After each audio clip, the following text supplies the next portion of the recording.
Suspect sa pang-hold up, patay na makapagbayad ng mga pulis. Ang kasama niya, arestado. Nasawi ang isa sa dalawang suspect sa pang-hold up matapos nilang makapakasagupa ang pulisya sa Pangabon, Nueva Ecija. Ang isa na aresto. Sa ulat ng Biyernes, sinabing bago ang enkwentro, pang-hold up muna ang mga suspect sa bayan ng Gabaldon.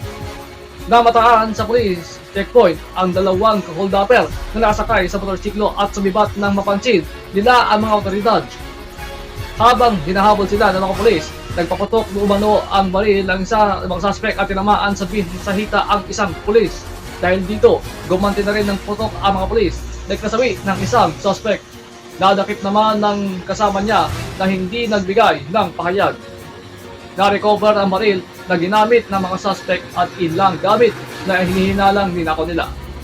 Patuloy na tinutugis ang isa pa sa posibleng kasabwat nila at tumangay umano sa mga perang na hold up nila.